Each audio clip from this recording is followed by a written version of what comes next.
ಚಿದಂಬರ ನಮಸ್ತೆಸ್ತು ಚಿಂತಿತಾರ್ಥಪ್ರದಾಯಿನೇ ಔದುಂಬರ ಸದಾವಾಸ ಚಿದಂಬರ ನಮೋಸ್ತುತೆ.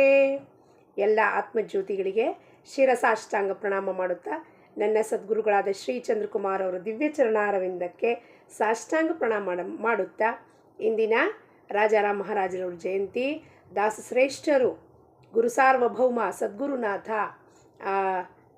ರಾಜಾರಾಮ್ ಮಹಾರಾಜರು ಹೆಂಗೆ ಸ್ವಾಮಿನ ಅವರು ಪಡ್ಕೊಂಡ್ರು, ಸ್ವಾಮಿ ಒಂದು ಕೃಪಾ ಆಶೀರ್ವಾದನ, ಬ್ರಹ್ಮಾನಂದವನ್ನು, ಬ್ರಹ್ಮವಸ್ತುನ ಹೆಂಗೆ ಸ್ವಾಮಿ ಹತ್ರ ಪಡ್ಕೊಂಡ್ರು, ಅದೇ ರೀತಿಯಲ್ಲಿ ನಾವು ಎಲ್ಲರೂ ಇಂದಿನ ರಾಜಾರಾಮ್ ಮಹಾರಾಜರ ಚರಣದಲ್ಲಿ ಪ್ರಾರ್ಥನೆ ಮಾಡೋಣ. ಅವರು ನಮಗೂ ಕೂಡ ಇದೇ ಜೀವನದಲ್ಲಿ ಆ ಬ್ರಹ್ಮಾನುಭವ ಆಗಲಿ, ಬ್ರಹ್ಮವಸ್ತು ಆಗಲಿ, ಅದರ ಅರಿವು ನಮ್ಮೆಲ್ಲರಿಗೂ ಉಂಟು ಮಾಡಿಕೊಡ್ಲಿ ಅಂತ ಅವ್ರ ಚರಣಗಳಲ್ಲಿ ಪಾದ ಪದ್ಮ ಕಮಲಗಳಲ್ಲಿ ಹೃತ್ಪೂರ್ವಕ ನಮನವನ್ನು ಮಾಡುತ್ತಾ ಅವ್ರ ಹತ್ರ ಇದೇ ಬೇಡಿಕೆ ಮಾಡುತ್ತಾ ಏನಪ್ಪ ಅಂದರೆ, ಭಕ್ತಿ ಪ್ರೇಮ ಸುಖ ದೇಯಿ ನಿರಂತರ ನಾಮಾಚ ವಿಸರ ಪಡೋ ನಿಧಿ. ಭಕ್ತಿ ಪ್ರೇಮ ಸುಖ ದೇಯಿ ನಿರಂತರ ನಾಮಾಚ ವಿಸರ ಪಡೋ ನಿಧಿ. ಚಿದಂಬರ ರಾಯ ಬ್ರಹ್ಮಾಂಡ ನಾಯಕ ವಿನಂತಿಯಾಯಿಕ ಏಕ ಮಾಜಿ. ಭಕ್ತಿ ಪ್ರೇಮ ಸುಖ, ಎಂಥ ಸುಖನಪ್ಪ, ಶಾಶ್ವತ ಸುಖವನ್ನು ನಿರಂತರವಾಗಿ ಇಲ್ಲಿ ಧಾರಾಕಾರವಾಗ ಸುಖ ಹರಿತಾ ಇರಲಿ ಅಂತ ಚಿದಂಬರನ ಹತ್ರ ಒಂದು ಕೋರಿಕೆಯನ್ನು ಬೇಡುತ್ತಾ ಇದ್ದಾರೆ ರಾಜಾರಾಮ್ ಮಹಾರಾಜರು. ಏಕ ವಿನಂತಿ ಮಾಜಿ, ವಿನಂತಿಯನ್ನು ಮಾಡ್ತಾ ಇದ್ದಾರೆ. ಇಲ್ಲಿ ಯಾವುದಾರೇ ಒಂದು ಅಭಂಗ ನೋಡಿದಾಗ ಯಾವ ರೀತಿಯಿಂದ ಗುರು ಸಾರ್ವಭೌಮವನ್ನು ಸ್ತುತಿ ಮಾಡೋದಾಗಲಿ, ಅವನ ಹತ್ರ ಬೇಡಿಕೆ ಮಾಡೋದಾಗಲಿ, ಎಲ್ಲ ಹತ್ರಲ್ಲೂ ಪೊಲೈಟ್ನೆಸ್, ಹಂಬಲ್ನೆಸ್, ಲೀನತೆಯಿಂದ ಬಹಳ ದೀನರಾಗಿ ಬಗ್ಗಿ ಕೋರಿಕೆಯನ್ನು ಬೇಡಬೇಕು ಅನ್ನೋದನ್ನು ವಿನಂತಿಯ ಏಕ ಮಾಜಿ, ನಂದು ಒಂದೊಂದು ವಿನಂತಿಯನ್ನು ಕೇಳಪ್ಪ ಸದ್ಗುರುನಾಥ, ಈ ಭಕ್ತಿ ಪ್ರೇಮ ಸುಖವನ್ನು ನನಗೆ ನಿರಂತರವಾಗ ನಡೀತಾ ಇರಲಿ ಅನ್ನೋದನ್ನು ಕೊಡಪ್ಪ ಅಂತ ಹೇಳುತ್ತಾ ಸಾಧನ ಚತುಷ್ಷಷ್ಠ ತ್ರಿತಾಪ ವರ್ಣನಂ ಅದರಲ್ಲಿ ನಾವು 24 ಶ್ಲೋಕಗಳನ್ನು ನೋಡಿದ್ವಿ. ಏನಪ್ಪ, ಮೂರನೇದು ಶಮದಮಾದಿ ಷಟ್ ಸಂಪತ್ತಿ. ಶಮದಮಾದಿ ಷಟ್ ಸಂಪದಲ್ಲಿ ಶಮ, ದಮ, ಉಪರತಿ, ತಿತೀಕ್ಷಾ, ಶ್ರದ್ಧಾ, ಸಮಾಧಾನ 6 ಸಂಪತ್ತಿಗಳನ್ನು ಸಾಧಕನಾದವನು ಶಿಷ್ಯನಾಗಬೇಕು ಅಂದರೆ ಪಡ್ಕೋಬೇಕು. ಅವಾಗ ಅವನು ಶಿಷ್ಯನಾಗಲಿಕ್ಕೆ ಯೋಗ್ಯನಾಗ್ತಾನಪ್ಪ. ಶಮದಮಾದಿ ಷಟ್ ಸಂಪತ್ತಿದಲ್ಲಿ ರೀಕ್ಯಾಪ್ನಲ್ಲಿ ಒಂದು ನೋಡೋಣ. ಉಪರತಿ ಅಂದರೆ ಹೊರಗಡೆ ವಿಷಯಗಳು ನನ್ನ ಚಿತ್ತಕ್ಕೆ ಈಗ ಯಾವುದೂ ರುಚಿಸುವುದಿಲ್ಲ, ಯಾವುದು ನನಗೆ ರುಚಿ ಹೊರಗಡೆ ಯಾವುದಾರೇ ಒಂದು ವಿಷಯದಲ್ಲಿ, ಯಾವುದಾರೇ ವಿಷಯ ಆಗಿರ್ಬೋದು, ಅದು ಪಾಲಿಟಿಕ್ಸಿಂದ ಹಿಡಿದು ಕ್ರಿಕೆಟಿಂದ ಹಿಡಿದು ಅಚೀವ್ಮೆಂಟ್ಸಿಂದ ಹಿಡಿದು ನನ್ನ ಒಂದು ಪ್ರೊಫೆಷನ್ನಲ್ಲಿರಬಹುದು, ಪರ್ಸ್ನಲ್ಲಿರ್ಬೋದು, ಯಾವುದೇ ವಿಷಯದಲ್ಲಿ ನನಗೆ ಆಸಕ್ತಿ ಉಂಟಾಗೊಳ್ಳುವುದಿಲ್ಲ. ಅನಾಸಕ್ತ ಭಾವನೆಯಿಂದ ನಾ ಎಲ್ಲ ಕೆಲಸಗಳನ್ನು ಕರ್ತವ್ಯ ಅಂತ ಮಾಡುತ್ತಾ ಇದ್ದೀನಿ. ಆವಾಗ ಆ ವಿಷಯದ ಹೊರತಾಗಿ ನನಗೆ ಭಗವಂತನ ಪ್ರೇಮ, ಅವನ ಭಜನೆಯ ಪ್ರೇಮ ಹತ್ತಿರುತ್ತೆ. ಅಲ್ಲಿ ಈಶ್ವರನಲ್ಲಿ ಪ್ರೇಮ ಸ್ಥಾಯಿ ಭಾವನೆ ಉಂಟಾಗುತ್ತದೆ. ಅತ್ಯಾನಂದ ಆ ಪ್ರೇಮದಿಂದ ಈಶ ಭಜನೆ ಮಾಡುತ್ತಾ ಹೋಗುತ್ತಾನೆ ಆ ಸಾಧಕ. ಅದಕ್ಕೆ ಉಪರತಿ ಅಂತಾರೆ. ಉಪರತಿ ಅಂದರೆ ಎಲ್ಲ ವಿಷಯದ ಮೇಲೂ ನಮಗೆ ಅನಾಸಕ್ತ ಭಾವನೆ ಉಂಟಾಗಬೇಕು.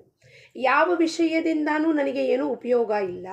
ನಮ್ಮ ಗುರು ಮಹಾರಾಜರು ಹೇಳ್ತಿದ್ರು, ಒಂದು ಸತ್ಸಂಗಕ್ಕೆ ಹೋದರೂ ಕೂಡ ಇವತ್ತು ನಿನಗೇನು ಸಿಕ್ತು ಅಲ್ಲಿ ಹೋಗಿದ್ದಕ್ಕೆ ನಿನಗೇನಾದ್ರು ಸಿಕ್ತಾ, ನಿನಗೇನು ಸಿಗತ್ತೆ, ಲಾಭ ಆಗತ್ತೆ, ಅದ್ರ ಕಡೆ ನೋಡಬೇಕು. ಸೆಲ್ಫ್ ಇಂಟ್ರೆಸ್ಟ್, ಅದು ಮೋಟಿವ್ ಇರಬೇಕು ನಮ್ದು. ಏನು ಇದರಿಂದ ನನ್ನ ಉದ್ಧಾರಕ್ಕೆ ಏನಾದ್ರು ಕಾರಣ ಏನಾದ್ರು ಆಗ್ತಿದೆಯಾ, ಇದು ಇವತ್ತೇನಾದ್ರು ಈ ವಿಷಯ ಕೇಳೋದ್ರಿಂದ ನನಗೇನಾದ್ರು ಉದ್ಧಾರದ ಪಾಯಿಂಟ್ ಸಿಗ್ತಾ ಇಲ್ವಾ, discard that and move ahead ಅಂತ ಹೇಳ್ತಿದ್ರು. ಮತ್ತೆ ಶಮದಮ उपरती तितीक्षा म्हणजे ते ऐसे जाण अक्रोध वैराग्य अंगी निपुण अपराधे वीण गांजिती जन क्षोभोर्मी जाण उठे चीना. ಅಕ್ರೋಧ ಹಾಗೂ ವೈರಾಗ್ಯ 2 ಸದ್ಗುಣಗಳು ಸಹಜವಾಗಿ ಅಂಗೀಕಾರ ಆಗಬೇಕು. ಅದಕ್ಕೆ ತಿತೀಕ್ಷಾ ಅನ್ನುತ್ತಾರೆ. ಯಾರಲ್ಲಿ ಕ್ರೋಧ ಮಾಡುವುದೇ ಇಲ್ಲ, ಯಾವುದೇ ಒಂದು ವಿಚಾರ ಬರಲಿ, ಸಿಚುವೇಶನ್ ಬರಲಿ, ಜನ ಏನಾರು ಅನ್ನಲಿ, ಅಲ್ಲಿ ಕ್ರೋಧ ಉತ್ಪನ್ನ ಅಂದರೆ ಹೇಳೋದಿಲ್ಲ, ಕ್ರೋಧ ಎಂಬುವ ವೃತ್ತಿನೇ ಹೇಳೋದಿಲ್ಲ. ಹಾಗೂ ವೈರಾಗ್ಯ, ಎರಡು ಸದ್ಗುಣಗಳು. ಅಂಗಿ ಮೂರನೇ ಹೆಂಗೆ ಆ ಮುರಬ್ಬ ಮಾಡಿದಾಗ ಅದರಲ್ಲಿ ಸಕ್ಕರೆ ಆವಳದಲ್ಲಿ ಹೆಂಗೆ ನೆಲ್ಲಿಕಾಯ್ದಲ್ಲಿ ಸಕ್ಕರೆ ಹೆಂಗೆ ಹೋಗಿ ಸೇರ್ಕೊಳ್ಳುತ್ತೋ ಅದೇ ರೀತಿ ಇದು ನಮಗೆ ರಕ್ತಗತವಾಗಿ ಆಗಬೇಕು. ಅದಕ್ಕೇನಂತಾರಪ್ಪ, ತಿತೀಕ್ಷಾ. ಈಗ ಸಾಧು ಜನರಿಗೆ ಸಾಮಾನ್ಯವಾಗಿ ನಾವು ನೋಡ್ತೀವಿ, ವಿನಾಕಾರಣವಾಗಿ ತೊಂದರೆ, ಸಾಧು ಸಂತರು ಸತ್ಪುರುಷರಿಗೆ ವಿನಾಕಾರಣವಾಗಿ ಅವ್ರ ಅಪಮಾನಗಳನ್ನು ಮಾಡೋದು, ನಿಂದನೆ ಮಾಡೋದು. ಇವನಿಗೇನು ಗೊತ್ತಿದೆಯಪ್ಪ, ಇವನೇನು ಭಾರಿ ದೊಡ್ಡವನಿದ್ದಾನೆ, ಅವನೇನಿದ್ದಾಳೆ, ಈಕೆಯನ್ನು ಸಾಧುವೆ ಅಂದ್ಕೊಂಡ್ಬಿಟ್ಟಿದ್ದಾಳೆ ಅಂತ ಹಲವಾರು ವೀಣಾಸ್ವಾಮಿಯವರಿಗೆ ಎಷ್ಟು ಹಲವಾರು ಕಷ್ಟ ಕೊಟ್ಟರು. ಆದರೂ ಸಮರ್ಥ ರಾಮದಾಸರ ಪಾದದನ್ನು ಒಮ್ಮೆ ಹಿಡ್ಕೊಂಡಿದ್ದು ಅವರು ಎಂದಿಗೂ ಬಿಡಲಿಲ್ಲ. ಜಗತ್ತನ್ನು ಬಿಟ್ಟರು, ಆದರೆ ಸಮರ್ಥ ರಾಮದಾಸರ ಪಾದನ ಅವರು ಬಿಡಲೇ ಇಲ್ಲ. ಅವರಿಗೆ ಏನೇ ತೊಂದರೆ ಕೊಟ್ಟರು, ಅಂತರಂಗದಲ್ಲಿ ಯಾವ ಕ್ಷೋಭ ಅಂದರೆ ಯಾವ ಥರವಾದ ಒಂದು ಉರ್ಮಿ, ನಾನೀಗ ಪಟಕ್ ಅಂತ ಇವ್ರಿಗೆ ಬೈದು ಬಿಡಬೇಕು ಅನ್ನೋದು ಸಾಧು ಸಂತರಲ್ಲಿ ಬರುವುದೇ ಇಲ್ಲ. ಯಾಕೆಂದರೆ ಅಂತರಂಗದಲ್ಲಿ ಅವರು ಶಾಂತರಾಗೋಗಿದ್ದಾರೆ. ಅದಕ್ಕೆ ನಾವು ಏನಂತೀವಪ್ಪ, ತಿತೀಕ್ಷಾ. ಆಪ್ತ ಕುಟುಂಬೀಚೆ ಅಥವಾ ಜನಲೋಕ ನಾನಾ ಪರಿವಾಯಾಚಿ ದೇತಿ ದುಃಖ ತರಿ ಅಂತಃಕರಣ ಕ್ಷೋಭೇನ ದೇಖ ಮಾನಿ ಸುಖ ದುಃಖ ಸಾರಿಕೇಚಿ. ನಮ್ಮ ಸುತ್ತಮುತ್ತಲು ಮನೆಯಿಂದ ಹಿಡಿದು ಯಾರಾದರೂ ಒಬ್ಬ ಸಾಧಕ ಮನೆಯಿಂದ ಅವನು ಸಾಧಕ ಆಗೋಕ್ಕೆ ಹೊರಟಿದ್ದಾನೆ ಅಂದರೆ ಏನಪ್ಪ, ಏನಾಗತ್ತೆ ಅಂದರೆ ಅಕ್ಕಪಕ್ಕ ನಮ್ಮ ಫ್ಯಾಮಿಲಿನಲ್ಲೇ ಅದಕ್ಕೆಲ್ಲರೂ ವಿರೋಧ, ತಿರಸ್ಕಾರ, ನಿಂದನೆ, ರಿಲೇಟಿವ್ಸು, ಸುತ್ತಮುತ್ತಲ ಪರಿಸರದಲ್ಲೂ ಜನರು. ಯಾಕೆಂದರೆ ಅವರೆಲ್ಲ ನಮ್ಮನ್ನು ನೋಡಿರ್ತಾರೆ. ಈಗ ಇವನೇನೋ ಭಾರಿ ಏನೋ ನಾಟಕ ಮಾಡೋಕ್ಕೆ ಶುರು ಮಾಡಿದ್ದಾಳೆ, ನಾವು ಇವಳನ್ನು ನೋಡಿಲ್ಲೇನು ಇಷ್ಟು ದಿವಸ, ಈಗ ಶುರು ಮಾಡ್ಕೊಂಡು ಏನೋ ಸತ್ಸಂಗ ಮಾಡೋದಂತೆ, ಭಜನೆ ಮಾಡೋದಂತೆ, ಭಾಷಣ ಕೊಡೋದಂತೆ, ನಾವೇನು ಇವಳನ್ನು ನೋಡಿಲ್ವಾ, ಅಯ್ಯೋ ಅವನು ನಮ್ಮ ರಿಲೇಟಿವೇ ಇದ್ದಾನ್ರಿ ಅಂತ ನಾನಾ ಪ್ರಕಾರವಾಗಿ ಬೇಕಂತಲೇ ಅವರು ತೊಂದರೆ ಉಂಟು ಮಾಡುತ್ತಾರೆ. ಆದರೂ ಇಷ್ಟೆಲ್ಲ ಪರಿಸ್ಥಿತಿದಲ್ಲೂ ಯಾರ ಅಂತಃಕರಣದಲ್ಲಿ ರಾಗ ದ್ವೇಷ ಏನು ವೇವ್ಸ್ ಬರೋದಿಲ್ಲ, ಸುಖ ದುಃಖವನ್ನು ಸಮಾನವಾಗಿ ತಗೊಳ್ತಾನೋ ಆ ತಿತೀಕ್ಷಾ. ಅದಕ್ಕೆ ಸಂತರು ಈ ತಿತೀಕ್ಷಾಗೆ ಅನೇಕ ಉದಾಹರಣೆಗಳನ್ನು ಕೊಡ್ತಾರೆ. ಶ್ರದ್ಧಾ ಮಣಿಜೆ ಜ್ಞಾನಾಚಿ ಪ್ರೀತಿ ವೇದವಾಕ್ಯ ಗುರುವಚನ ಧರಿ ಚಿತ್ತಿ ಕದಿ ಹೋಯಿಲ ಬ್ರಹ್ಮ ಪ್ರಾಪ್ತಿ ವಾಂಛಿ ಮತಿ ಸರ್ವದಾ. ಯಾರಿಗೆ ಶುದ್ಧವಾದ ಜ್ಞಾನ ಅಂದರೆ ಆ ಬ್ರಹ್ಮವಸ್ತುವಿನ ಒಂದು ಅಟ್ರ್ಯಾಕ್ಷನ್ ಆಗಲಿ ಅಥವಾ ಅದ್ರ ಕಡೆ ಒಂದು ವ್ಯಾಕುಲತೆ ಆಗಲಿ ತಳಮಳ ಉಂಟಾಗುತ್ತೋ ಅವರು ವೇದವಾಕ್ಯ ಗುರುವಚನದ ಮೇಲೆ ದೃಢವಾದ ನಿಷ್ಠೆಯನ್ನು ಇಟ್ಕೊಂಡು ಅಂತರಂಗದಲ್ಲಿ ಅದನ್ನು ಧಾರಣೆ ಮಾಡುತ್ತಾರೆ. ಟೈಮ್ ಪಾಸಿಗಲ್ಲ ಗುರು ಹತ್ರ ಹೋಗೋದು. ಗುರು ಹೇಳಿದ್ದು ಯಾವ ಮಾತುಗಳನ್ನು ನನಗೆ ಅನುಕೂಲ ಆಗುತ್ತೋ, ಕನ್ವೀನಿಯೆಂಟ್ ಇದೆಯೋ, ಗುರುಜಿ ನಾನು ಈ ಮಾತು ಒಪ್ಕೊಂಡ್ಬಿಡ್ತೀನಿ, ಯಾಕೆ this is very convenient for me to adapt in my life. ಇನ್ನು ಯಾವ ಮಾತುಗಳು ಗುರುಗಳು ಹೇಳ್ತಾರೋ ಅದು ಅಡಾಪ್ಟ್ ಮಾಡೋಕ್ಕೆ ಆಗೋದಿಲ್ಲದಾದಾಗ ಆವಾಗ ಗುರುನೇ ಬಿಟ್ಟುಬಿಡೋದು. ಇಲ್ಲ ಗುರುಜಿ ಹೀ ಗುರುಜಿ ಅಂದ್ಕೊಂಡು ನಮ್ಮನ್ನು ನಾವು ಡಿಫೆಂಡ್ ಮಾಡ್ಕೊಂಡ್ಬಿಟ್ಟು ನಮ್ಮನ್ನು ಸಮರ್ಥಿಸ್ಕೊಳ್ತಾ ಇಡೀ ಜೀವನ ಕಳೆದು ಹೋಗ್ತೀವಿ. ಆದರೆ ಇಂಥ ಒಂದು ವೃತ್ತಿಯಿಂದ ಬ್ರಹ್ಮವಸ್ತು ಪಡೀಲಿಕ್ಕೆ ಸಾಧ್ಯತೆ ಇಲ್ಲ. ಇದಕ್ಕೆ ಸರ್ವ ಸಮರ್ಪಣಾ ಭಾವ ಅಂದರೆ ಯಾರು, ಈ ದೇಹ ಮನಸ್ಸು ಬುದ್ಧಿ ಚಿತ್ತ ಎಲ್ಲವೂ ಅವನ ಪಾದದ ಅಡಿಯಲ್ಲಿ ಸಮರ್ಪಣೆ ಮಾಡಿ ಅವನು ಹೇಳಿದ್ದನ್ನೇ ವೇದವಾಕ್ಯ ಗುರು ವಚನಗಳನ್ನು ಅದನ್ನು ನಾವು ದೃಢವಾಗಿ ಧಾರಣೆ ಮಾಡಬೇಕು. ಒಂದು ಧಾರಣೆ ಮಾಡಿದ್ರೆ ಬಾಕಿ ಎಲ್ಲ ಬಿಟ್ಟು ಹೋಗುತ್ತೆ. ಆದರೆ ನಾವು ಚೂಸ್ ಮಾಡಬೇಕು. ಇವತ್ತು ಗೋಂದಾವಲೇಕರ್ ಮಹಾರಾಜರ ಪ್ರವಚನದಲ್ಲಿ ಹೇಳ್ತಾರೆ, ಒಂದು ಓರೆಯಲ್ಲಿ ಎರಡು ತಲ್ವಾರ್ ಇರಲಿಕ್ಕೆ ಸಾಧ್ಯ ಇಲ್ಲ. ಅದರಲ್ಲಿಲ್ಲ ಪ್ರಪಂಚ ಇರ್ಬೋದು, ಇಲ್ಲ ಗುರು ಇರ್ಬೋದು. ಗುರು ಇದ್ದರೆ ಪ್ರಪಂಚ ಇರಲಿಕ್ಕೆ ಸಾಧ್ಯತೆ ಇಲ್ಲ, ಪ್ರಪಂಚ ಇದ್ದರೆ ಗುರು ಯಾವತ್ತಿಗೂ ಇರಲಿಕ್ಕೆ ಸಾಧ್ಯತೆಯೇ ಇಲ್ಲ. ಇದು 100% ಶತಸಿದ್ಧ. ನಮಗೆ ಪ್ರಪಂಚನೂ ಬೇಕು, ಪ್ರಪಂಚದ ಎಲ್ಲ ವಹಿವಾಟುಗಳು ಬೇಕು, ಎಲ್ಲ ಅದರದ್ದೆಲ್ಲ ವ್ಯಾಪ ಬೇಕು, ತಲೆನೋವು ಬೇಕು, ಅಳಬೇಕು, ಯಾರಾದರೂ ನಮ್ಮನ್ನು ಪ್ಯಾಂಪರ್ ಮಾಡಬೇಕು. ಈ ಕಡೆ ಗುರು ಬಂದು ನಮ್ಮನ್ನು ಪ್ಯಾಂಪರ್ ಮಾಡ್ತಿರ್ಬೇಕು. ಗುರುನೂ ಬೇಕು ನಮಗೆ, ಪ್ರಪಂಚನೂ ಬೇಕು. ಹಾಗೆ ಆಗುವುದಿಲ್ಲ. ಇಬ್ಬರಲ್ಲಿ ಒಬ್ಬರೇ ಚೂಸ್ ಮಾಡಬೇಕು ನಾವು. We have to decide. ಎಲ್ಲ 17 ಅಧ್ಯಾಯಗಳನ್ನು ಅರ್ಜುನನಿಗೆ ಬೋಧನೆ ಮಾಡಿದ ಮೇಲೆ ಕೃಷ್ಣ ಪರಮಾತ್ಮ ಅಂದ, ನೋಡಪ್ಪ ನಾನು ಈ 17ನೇ ಅಧ್ಯಾಯ ತನಕ ನಿನಗೆಲ್ಲವನ್ನೂ ಬೋಧನೆ ಮಾಡಿದ್ದೀನಿ. ಇನ್ನು ಈ ಯುದ್ಧ ಮಾಡಬೇಕೋ ಬೇಡೋ ಇಟ್ಸ್ ಯೋರ್ ಡಿಸಿಷನ್. ಮೋಹ ಅಹಂಕಾರವನ್ನು ತ್ಯಜಿಸಿ ನಾನು ಮಾಡ್ತಾ ಇರೋದು ನಿನ್ನ ನಿಮಿತ್ತ ಮಾತ್ರ. ಬಾಣ ನಾನು ಆಲ್ರೆಡಿ ಬಿಟ್ಟಿದ್ದೀನಿ, ನೀನು ಬಾಹ್ಯವಾಗಿ ಸಿಂಬಾಲಿಕಲಿ ಬಾಣ ಬಿಡೋನಿದೆ ಅಷ್ಟೇ. You are not doing anything. I have killed them already. Who are you to kill them? You are just an instrument in my hands. ನೀನು ಇದನ್ನು ಡಿಸೈಡ್ ಮಾಡಿದ್ರೆ ಯುದ್ಧ ಮಾಡು, ಇಲ್ಲ ಅಂದರೆ ಬಿಟ್ಟುಬಿಡುವಂಥ 18ನೇ ಅಧ್ಯಾಯದಲ್ಲಿ ಸಂಪೂರ್ಣ ಅವನಿಗೆ ಬೋಧನೆ ಮಾಡ್ತಾನೆ. It's your and your decision. So ನಾವು ಡಿಸೈಡ್ ಮಾಡಬೇಕು ಜೀವನದಲ್ಲ. ಬ್ರಹ್ಮವಸ್ತು ಬೇಕು ಅಂದರೆ ಸದ್ಗುರುಗೆ ಸಂಪೂರ್ಣ ಶರಣಾಗತರಾಗದೆ ಹೊರತು ಒಂದು ಟೈಮ್ ಪಾಸಿಗೋಸ್ಕರ ಅಥವಾ ಪಾರ್ಷಿಯಲ್ ಭಕ್ತಿ ಮಾಡ್ತೀನಿ ರೀ ಗುರುಗಳೇ, ಇಷ್ಟು ಮಾತು 10ರಲ್ಲಿ 2 ಮಾತು 5 ಮಾತು ಕೇಳ್ತೀನಿ, ಇನ್ನು 5 ಮಾತು ನಿಮ್ಗೆ ನಾನು ಒಪ್ಕೊಳ್ಳೋದಿಲ್ಲ. ಯಾಕೆಂದರೆ ಸದ್ಗುರುನಾಥ ಸಾಕ್ಷಾತ್ ಗುರವೇ ಸಾಕ್ಷಾತ್ ಪರಬ್ರಹ್ಮ. ಆ ಪರಬ್ರಹ್ಮ ವಸ್ತು ಆ ರೂಪ ಆಕಾರ ತೊಗೊಂಡು ನಮ್ಮ ಕಣ್ಮುಂದೆ ಬಂದಿರುತ್ತೆ. ಯಾಕೆ? ಈ ಜೀವಾತ್ಮದ ಬೇಡಿಕೆ ನೋಡೋದು ಕಣ್ಮುಂದೆ ಬಂದಿರುತ್ತೆ. ಇಲ್ಲ ಅಂದರೆ ಅವನು ಯಾಕೆ ನಮ್ಮ ಜೀವನದಲ್ಲಿ ಬರ್ತಿದ್ದಾನು ಅನ್ನೋದನ್ನು ವಿಚಾರ ಮಾಡಬೇಕು. ಬ್ರಹ್ಮ ಪ್ರಾಪ್ತಿಗೋಸ್ಕರ ಏನು ತಳಮಳ ಆಗತ್ತೋ ಅದರಿಂದ ಆ ಸಾಧನೆಯಲ್ಲಿ ಅವನು ಆರೂಢನಾಗ್ತಾನೆ. ಅದಕ್ಕೆ ನಾವು ಶ್ರದ್ಧಾ ಅನ್ನುತ್ತೇವೆ. ಶ್ರದ್ಧಾ ಅಂದರೆ ಸತ್ ಬುದ್ಧಿ ಮೇಲೆ ಆರೂಢ ಆಗತ್ತೆ. ಸತ್ ಅಂದರೆ ಪರಬ್ರಹ್ಮ ವಸ್ತು ಬುದ್ಧಿನ ರೂಲ್ ಮಾಡತ್ತವಾಗ. ಈಗ ನಮ್ಮ ಬುದ್ಧಿ ಹೆಂಗೆ ಬೇಕೋ ಹಾಗೆ ನಾವು ಇದು ಮಾಡ್ತಾ ಇದೆ. ಅದು ವಿವೇಕ ಇಲ್ದಲೇ ಹೆಂಗೆ ಬೇಕೋ ಹಂಗೆ ಮಾತಾಡ್ತಿರತ್ತದು. ಮನಸ್ಸು ಇಂದ್ರಿಯಗಳಿಗೆ ಹರಿದಾಡಕ್ಕೆ ಬಿಟ್ಬಿಟ್ಟು the way it wants it talks, completely intoxicated elephant ಥರ.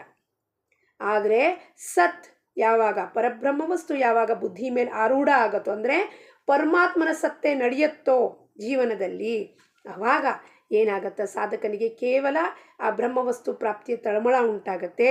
ಅದಕ್ಕೆ ಬ್ರಹ್ಮಸತ್ ಏನಿದೆಯಪ್ಪ ಅದು ಆನಂದ ಸ್ವರೂಪ ಆಗಿದೆ. ಅದಕ್ಕೆ ಚಿತ್ ಸ್ವರೂಪ ಅಂತೀವಿ. ಅದಕ್ಕೆ ನಾವೇನಂತೀವಿ? ಸಚ್ಚಿತ್ ಆನಂದ ಸ್ವರೂಪದೇ ಆ ಸಾಧಕನಿಗೆ ಧ್ಯಾಸ ಹತ್ಕೊಳ್ತಿದೆ. ನಾನು ಯಾವಾಗ ಪಡೆದೇನು ಸಮಾಧಾನತೆ ಐಸೇ ಜಾಣ ಸದಾ ಸಂತುಷ್ಟ ರಾಹೇ ಮನ ರಾಜ್ಯ ಸುಖ ದುಃಖ ಪ್ರಾರಬ್ಧೆ ಕರುನ ಹರ್ಷ ಶೋಕ ಜಾಣ ನುಠೆ ಕದಾ. ನುಠೆ ಅಂದರೆ ಉಠೆ ಅಂದರೆ ಈ ಹೇಳುವುದಿಲ್ಲ.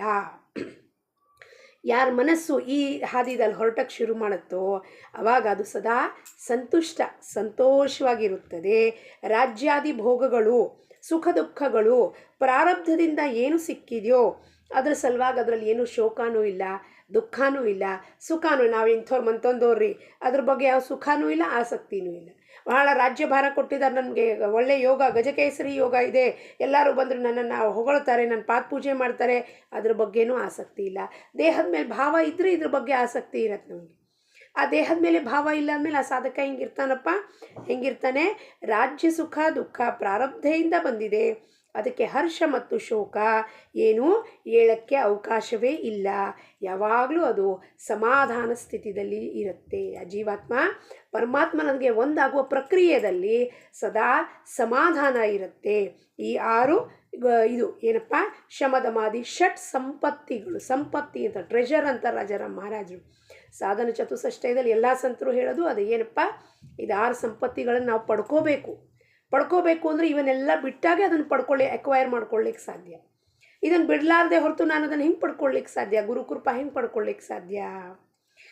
ಮುಮುಕ್ಷು ಮಣಜೆ ಐಸೇ ಜಾಣ ಜನ್ಮ ಮರಣಾವೇಗಳ ಕೇವಹಾ ಹೋಯಿನ ಆತ್ಮಾರಾಮ ಕಧಿ ಪಾಹಿನ ದಾವಿ ಐಸಾ ಸದ್ಗುರು ಬೇಠೇಲ ಕಧಿ. ಲಾಸ್ಟ್ ಇರೋದು ವಿವೇಕ, ವೈರಾಗ್ಯ, ಶಮದಮಾದಿ ಷಟ್ ಸಂಪತ್ತಿ, ಮುಮುಕ್ಷತ್ವ. 4ನೇದು ಕ್ವಾಲಿಫಿಕೇಶನ್ ಬೇಕಾಗಿರೋದು ಸಾಧನ ಚತುಷ್ಟಯದಲ್ಲಿ. ಮುಮುಕ್ಷತ್ವ ಅಂದರೆ urge or longing to get that ಬ್ರಹ್ಮವಸ್ತು, ಆತ್ಮ ಸಾಕ್ಷಾತ್ಕಾರವನ್ನು ಹೊಂದುವ ವ್ಯಾಕುಲತೆ, ತಳಮಳ ಅನ್ನೋಣ. ಜನ್ಮ ಮರಣದ ಈ ಚಕ್ರ, ಮನಸ್ಸಿಂದು ಈ ಜನ್ಮ ಮರಣದ ಚಕ್ರ ಯಾವಾಗ ನಿಲ್ಲತ್ತಪ್ಪ? ಅಂಥ ಒಂದು ನನಗೆ ತಳಮಳ ಹತ್ತಿದಾಗ ಆವಾಗ ವಾಸನಾಕ್ಷಯಕ್ಕೋಸ್ಕರ ಆ ಸಾಧಕ ಪ್ರಯತ್ನ ಮಾಡುತ್ತಾನೆ. ವಾಸನೆಗಳು ಕ್ಷಯ ಆಗಬೇಕು ಫಸ್ಟು. ಇಲ್ಲ ವಾಸನೆಗಳ ಒಳಗಿಟ್ಕೊಂಡ್ಬಿಟ್ಟು ಇವತ್ತು ಈ ವಾಸನೆ ಆಯಿತು, ಇವತ್ತು ಈ ಬೇಡಿಕೆ ಆಯಿತು, ಇವತ್ತು ನಾಳೆ ಅದಾಯಿತು, ಪರಮಾರ್ಥದ ಈ ಹಾದಿದಲ್ಲಿ ವಾಸನಾಕ್ಷಯ ಆಗದೆ ಹೊರತು ನಾವು ಬ್ರಹ್ಮವಸ್ತುನ ಪಡ್ಕೊಳ್ಳಿಕ್ಕೆ ಸಾಧ್ಯತೆಯೇ ಇಲ್ಲ. ನಾನು ಇದನ್ನು ಮಾಡ್ತೀನಿ, ಅದನ್ನು ಮಾಡ್ತೀನಿ, ಇದನ್ನು ಮಾಡಿಬಿಡ್ತೀನಿ, ಅದನ್ನು ಪಡ್ಕೊಂಡ್ಬಿಡ್ತೀನಿ. ಅಚೀವ್ಮೆಂಟ್ಸು ಅದು ಇದು ಗೋಲ್ಸು ಟಾರ್ಗೆಟ್ಸು ಎಲ್ಲವೂ ತ್ಯಜಿಸ್ಬೇಕಾಗತ್ತೆ. ಅದಕ್ಕೆ ವಾಸನಾ ಕ್ಷಯ ಆಗಬೇಕು. ಆತ್ಮಾರಾಮನ್ನು ನಾನು ಯಾವಾಗ ನೋಡೇನಪ್ಪ? ಆತ್ಮಸ್ವರೂಪದ ಅನುಭೂತಿ ನನಗೆ ಯಾವಾಗ ಆದೀತು? ಇಂಥ ಒಂದು ಈ ಲಕ್ಷಣಗಳನ್ನು ತೋರಿಸುವಂಥ ನನಗೆ ಏನು ತಳಮಳ ಉಂಟಾಗ್ತಿದೋ ತಳಮಳ ಶಾಂತ ಮಾಡೋಕ್ಕೊಬ್ಬ ಸದ್ಗುರು ಬೇಕಲ್ವ? ಯಾರು ಸಿಗ್ತಾನಪ್ಪ ಅಂಥವ್ನು ಯಾರ ಹತ್ರ ಹೋದಾಗ ನನ್ನ ಮನಸ್ಸಿಂದ ಸಂಪೂರ್ಣ ಸಮಾಧಾನ ಉಂಟಾಗತ್ತೆ ಅನ್ನೋದನ್ನು ಸದ್ಗುರು ನನಗೆ ಯಾವಾಗ ಸಿಗ್ತಾನೆ ಅನ್ನೋ ಅಧೀರ ರೆಸ್ಟ್ಲೆಸ್ ಇರ್ತಾನವನು. ಯಾತಕ್ಕೆ ರೆಸ್ಟ್ಲೆಸ್ಸು? ಪ್ರಪಂಚದ ಸುಖಕ್ಕೋಸ್ಕರ ಅಲ್ಲ, ಯಾದಕ್ಕಪ್ಪ ಆತ್ಮ ಸಾಕ್ಷಾತ್ಕಾರ ಯಾವಾಗ ಹೊಂದೇನು, ನಿನ್ನನ್ನು ಯಾವಾಗ ಪಡ್ಕೊಂಡೇನಪ್ಪ, ನೀನು ಯಾಕೆ ನನಗೆ ಈ ಆತ್ಮಸ್ವರೂಪವಾದ ದರ್ಶನ ಮಾಡಿಸ್ತಾ ಇಲ್ಲ ಅನ್ನೋದನ್ನು ಯಾರಿಗೆ ಅಧೀರನಾಗಿರ್ತಾನೋ, ಅಧೀರ ಅಂದರೆ ಧೀರ ಇಲ್ಲ ಅವನಿಗೆ, ರೆಸ್ಲೆಸ್ ಆಗಿಬಿಟ್ಟಿರ್ತಾನೆ, ನಾನು ಯಾವಾಗ ನೋಡೇನು, ಯಾವ ಹತ್ರ ಹೋದಾಗ, ಯಾವ ಸದ್ಗುರು ಹತ್ರ ಹೋದಾಗ ತಳಮಳ ಶಾಂತ ಆಗತ್ತೋ ಅವನೇ ನಮ್ಮ ನಿಜವಾದ ಸದ್ಗುರು. ಅದೇ ಮುಮುಕ್ಷತ್ವ. ಶಾಂತಿ ಆಗ್ಬೇಕಲ್ಲಿ ಹೋದಾಗ ಅವನ ಹತ್ರ, ಅಲ್ಲಿ ಹೋದಾಗ ಮತ್ತೆ ಇನ್ಯಾವ ಪ್ರಶ್ನೆನೂ ಹೇಳ್ಬಾರ್ದು. ಐಸಾ ಅನುತಾಪಯುಕ್ತ ಸರ್ವದಾ ಝುರೇ ಚಿತ್ತಿ ಯಾ ನಾವ ಮುಮುಕ್ಷು ಬೋಲಿಜೇತಿ ಹಿ ಚಾರಿ ಸಾಧನೆ ಅಂಗೀಯೇತಿ ಸದ್ಗುರು ಪ್ರಾಪ್ತಿ ತ್ಯಾಹೋಯ. ಇವತ್ತು ತನಕ ಎಲ್ಲವನ್ನು ಭೋಗ, ವಿಷಯ ವಸ್ತು ವ್ಯಕ್ತಿನ ಭೋಗ ಮಾಡಿದ್ದು, ಅಂತರಶುದ್ಧಿ ಕಡೆ ದುರ್ಲಕ್ಷ್ಯ ಮಾಡಿದ್ದು, ಇದರಿಂದ ನನಗೆ ಇವತ್ತು ತನಕ ನಾನು ಮಾಡಿದ್ದು ತಪ್ಪು ಕಣಪ್ಪ ಪರಮಾತ್ಮ ಅಂತ ಯಾರಿಗೆ ಪಶ್ಚಾತ್ತಾಪ ಭಾವನೆ ಉಂಟಾಗಿ ಮನಸ್ಸೊಳಗೆ ಅವನು ಕುಗ್ಗಿ ಕುಗ್ಗಿ ಅಪ್ಪ ನಾನು ಮಾಡಿದ್ದು ತಪ್ಪು, ನನಗಿದು ಬೇಕಾಗಿಲ್ಲ, ನೀನು ಬೇಕು, ನಿನ್ನಿಂದ ಈ ಜೀವ ನಡೀತಾ ಇದೆ ಕಣಪ್ಪ ಅಂತ ನನಗೆ ಅರಿವು ಬಂದಿದೆ, ಆದರೆ ನನಗೆ ಸಂಪೂರ್ಣ ಅರಿವು ಯಾರು ಮಾಡಿಸ್ಕೊಡ್ತಾರಪ್ಪ, ಅದಕ್ಕೆ ನನಗೆ ಸದ್ಗುರು ಬೇಕೇ ಬೇಕು ಅಂತ ಯಾರು ಬೇಡಿಕೆ ಮಾಡ್ತಾನೋ, ಚಿತ್ತದಲ್ಲಿ ನಿತ್ಯವಾಗಲೂ ಅವನು ಅಳ್ತಾ ಇರ್ತಾನೋ ಅವನಿಗೆ ಮುಮುಕ್ಷು ಅನ್ನುತ್ತಾರೆ. ಈ 4 ಸಾಧನ ಚತುಷ್ಟಯಗಳನ್ನು ಯಾರು ಮನಸಾರೆ ಅಪ್ಕೋತಾರೋ, ಯಾರು ಅದನ್ನು ಅಂಗೀಕಾರ ಮಾಡ್ತಾರೋ, ಅಂದರೆ ಈ 4ರಲ್ಲೂ ನಾವು ಪಾಸಾಗಬೇಕು. ವಿವೇಕ ಜಾಗೃತ ಆಗಬೇಕು, ವಿವೇಕದಿಂದ ವೈರಾಗ್ಯ ಉಂಟಾಗಬೇಕು, ರಾಗದ್ವೇಷ ರಹಿತವಾದ ಸ್ಥಿತಿ, ವೈರಾಗ್ಯದಿಂದ ಶಮದಮಾದಿ ಷಟ್ ಸಂಪತ್ತಿ ಪ್ರಾಪ್ತಿ ಮಾಡ್ಕೋಬೇಕು, ಆಮೇಲೆ ಮುಮುಕ್ಷತ್ವ ಬರಬೇಕು. ಆವಾಗ ನಮಗೆ ಸದ್ಗುರು ಪ್ರಾಪ್ತಿಯಾಗುತ್ತದೆ. ಇಷ್ಟೆಲ್ಲ ರಾಜಾರಾಮ್ ಮಹಾರಾಜರು ಕಷ್ಟಪಟ್ಟಾಗ ಅವರು ಕಥೆದಲ್ಲಿ ಕೇಳಿದಾಗ ಇದನ್ನೆಲ್ಲ ಪ್ರಾಪ್ತಿ ಮಾಡ್ಕೊಂಡಾಗೆ ಸ್ವಾಮಿ ಪ್ರಾಪ್ತಿಯಾಗಿದ್ದವರಿಗೆ. ಆವಾಗ ಸ್ವಾಮಿ ಅವರ ವರದ ಹಸ್ತವನ್ನು ಇಟ್ಟು, ಅಪ್ಪ ಬಾಯಿಲಿ ನೀನು ನಾನು ಬೇರೆ ಅಲ್ಲ, ನೀನೇ ಆ ಬ್ರಹ್ಮ ಸ್ವರೂಪನಾಗಿರ್ತೀಯ, ಅಹಂ ಬ್ರಹ್ಮಾಸ್ಮಿ ಅಂತ ಹೇಳಿ ವರದ ಹಸ್ತವನ್ನಿಟ್ಟು, ನೀನು ಲೌಕಿಕಾರ್ಥವಾಗಿ ಆ ದೇಹಕ್ಕೆ ಒಂದು ಹೆಸರು ಕೊಟ್ಟಿದ್ದಾರೆ ರಾಜಾರಾಮ, ಆ ದೇಹವನ್ನು ಬೆಳೆಸಿ ಏನು ಮಾಡಬೇಕಾಗಿದೆಯಪ್ಪ, ನೀನು ರಾಜಾರಾಮ ಅಂತ ಜಗತ್ತಲ್ಲಿ ಮೆರಿಬೇಕು, ಅದಕ್ಕೆ ನಾನೇ ಅನುಕೂಲ ಮಾಡಿಕೊಡ್ತೀನಿ, ಆದರೆ ನೀನು ಯಾರಪ್ಪ, ನೀನು ಆ ಬ್ರಹ್ಮ ವಸ್ತುವೇ ಆಗಿರುತ್ತೀರಿ, ನಾನು ನೀನು ಬೇರೆ ಅಲ್ಲೇ ಅಲ್ಲ. ಇದು ಆಗಲಿಕ್ಕೆ ಈ 4 ಸಾಧನ ಚತುಷ್ಟಯ ಆದರೆ ಮಾತ್ರ ಸದ್ಗುರು ಪ್ರಾಪ್ತಿಯಾಗುತ್ತೆ. ಸತ್ ಗುರು, ಸತ್ ಎಂಬುವುದೇ ಗುರು. ಸತ್ ಅಂದರೆ ಪರಬ್ರಹ್ಮ ವಸ್ತುವೇ ನಮ್ಮ ಗುರು ಆಗಿರುತ್ತದೆ. ಒಳಗಿರೋದು ಕಾಣಿಸ್ತಾ ಇಲ್ಲ, ಅವ್ಯಕ್ತವಾಗಿರೋದಕ್ಕೆ ಅದು ನಮ್ಮ ಕಣ್ಮುಂದೆ ಬಂದು ಏನಾಗುತ್ತಪ್ಪ, ಗುರು ರೂಪದಲ್ಲಿ ಬಾಹ್ಯವಾಗಿ ಗೋಚರ ಆಗಿ ಅವನು ನಮಗೆ ವಾಪಸ್ ಒಳಗೆ ಕರ್ಕೊಂಡು ಹೋಗೋಕ್ಕೆ ಒಂದು ಮಾರ್ಗವನ್ನು ಮಾಡಿಕೊಡ್ತಾನೆ. ಅವನಿಗೆ ನಾವು ಮೆಸೆಂಜರ್ ಅನ್ಬೋದು, ಪೋಸ್ಟ್ ಮ್ಯಾನ್ ಅನ್ಬೋದು, ಏನು ಬೇಕಾದನ್ಬೋದು, ಆದರೆ ಅವನೇ ಒಳಗಿರೋನೇ ಹೊರಗಡೆ ಆ ರೂಪದಲ್ಲಿ ಬಂದು ನಮಗೆ ಆ ಬ್ರಹ್ಮವಸ್ತು ಕಡೆಗೆ ತಿರ್ಗಾ ವಾಪಸ್ ಕರ್ಕೊಂಡು ಹೋಗ್ತಾನೆ ಅಂತ ಹೇಳುತ್ತಾ, ಲೋಕಾಹ ಸಮಸ್ತಾಹ ಸುಖಿನೋ ಭವಂತು. ಜೈ ಚಿದಂಬರ. ಮತ್ತೊಮ್ಮೆ ಎಲ್ಲರಿಗೂ ದಾಸಶ್ರೇಷ್ಠ ರಾಜಾರಾಮ್ ಮಹಾರಾಜರ ಜಯಂತಿಯ ಹಾರ್ದಿಕ ಶುಭಾಶಯಗಳು. ಅವರ ಚರಣದಲ್ಲಿ ಈ ಸಾಧನ ಚತುಷ್ಟಯ ಶ್ಲೋಕಗಳನ್ನು ಪುಷ್ಪವನ್ನು ಅರ್ಪಿಸುತ್ತಾ ಅವರಲ್ಲಿ ಪ್ರಾರ್ಥನೆ ಮಾಡುತ್ತೇನೆ. ನಮ್ಮೆಲ್ಲರಿಗೂ ಅವರು ಕೃಪಾದೃಷ್ಟಿ ಬೀರಿಸಿ ಇದೇ ಜನ್ಮದಲ್ಲಿ ನಮ್ಮೆಲ್ಲರಿಗೂ ಆ ಮುಮುಕ್ಷತ್ವವನ್ನು ಕೊಡಲಿ ಅಂತ ಹೇಳುತ್ತಾ, ಸದ್ಗುರು ಚರಣಾರವಿಂದ ಅರ್ಪಣಮಸ್ತು. ಜೈ ಚಿದಂಬರ.